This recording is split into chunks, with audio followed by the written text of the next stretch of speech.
Hello friends, welcome back to our channel. इससे पिछले वाले वीडियोस में हमने कुछ इंपॉर्टेंट क्वेश्चन डिस्कशन किए थे अदर कोर्सेज के। अगर आपने नहीं देखा तो देख लीजिए, प्लेलिस्ट में आपको सेपरेट हर एक कोर्स का वीडियो मिल जाएगा। तो आज हम पढ़ेंगे लैंग्वेज एंड सोसाइटी, यानी कि भाषा व समाज में क्या संबंध होता है। तो सबसे पहले इंट्रोडक्शन करेंगे। प्रस्तावना: मनुष्य के आपसी संबंधों की व्यवस्था को समाज कहा जाता है। आप इससे ये भी समझ सकते हैं कि जो भी दो या अधिक लोग होते हैं, 200, तो उसको भी हम समाज बोल सकते हैं। बस संप्रेषण होना चाहिए। मनुष्य एक सामाजिक प्राणी है।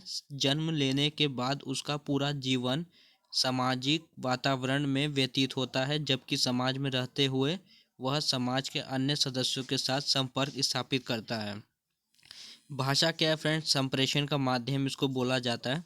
उनसे व्यवहार करता है, अपने समाज के नियमों, लोक रीति रिवाजों, प्रथाओं और परंपराओं के तहत जीवन भोजन, जो उस समाज के सदस्यों की प्रथाओं को निर्देशित करता है।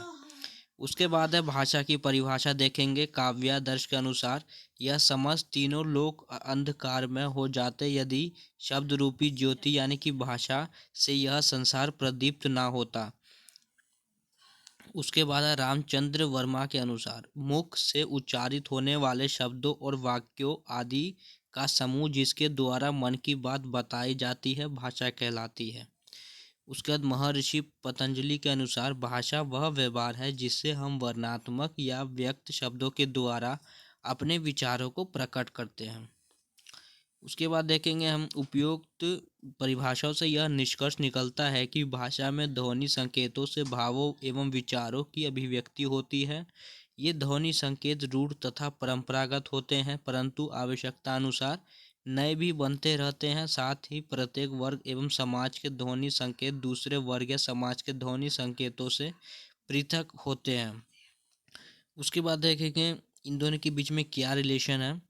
भाषा लोगों के बीच अंतःक्रिया का एक माध्यम है।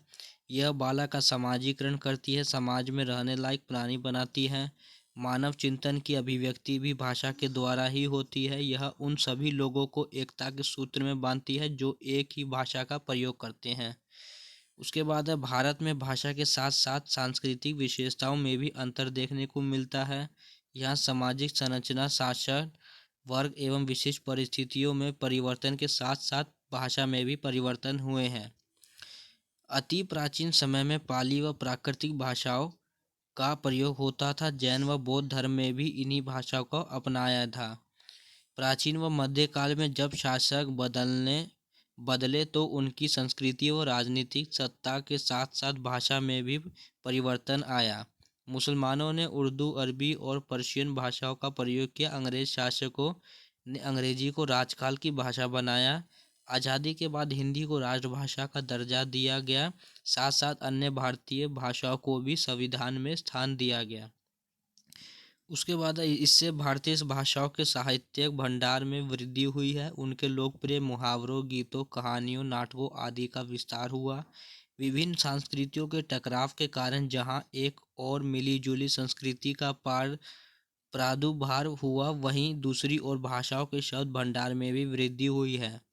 यद्यपि एक भाषा बोलने वाले लोग अपने परिवार, विवाह व जातीय संबंधों को अपने भाषाई क्षेत्र तक ही सीमित रखते हैं, फिर भी वर्तमान में संचार व यातायात के साधनों में वृद्धि के कारण लोगों में उत्पन्न गतिशीलता ने व्यापार, नौकरी और शिक्षा के लिए एक भाषाई क्षेत्र को छोड़कर दूसरे भाषाई क्षेत्र में जाने के अवसर प्रदान किए हैं।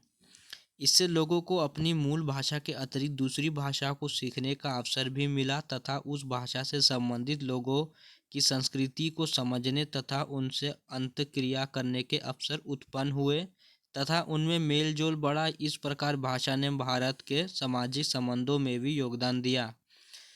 भाषा के द्वारा ही मानव के रूप में विकसित हो सका है और समाज के साथ अपना संबंध स्थापित कर सका है।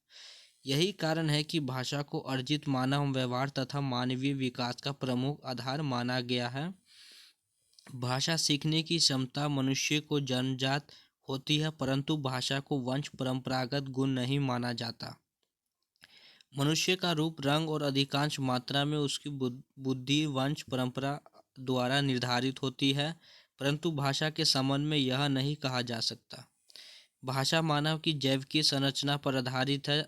अवयवों के द्वारा ही भाषा का उच्चारण होता है, परंतु भाषा का स्वरूप उसके द्वारा निर्धारित नहीं होता।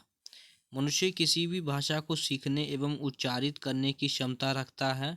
भाषा का प्रयोग मानव समाज के बीच इतने सहज और स्वाभाविक रूप से है कि प्रयोक्ता और श्रोता का ध्यान भाषाई क्रिया पर केंद्रित न होकर उसके द्वारा अभिव्यक्त तथ्यों पर केंद्रित होता है। परंतु भाषा शिक्षण के संदर्भ में भाषा के स्वरूप से परिचित होना आवश्यक है। इस पूरा आर्टिकल से क्या निष्कर्ष निकलता है, देखिए।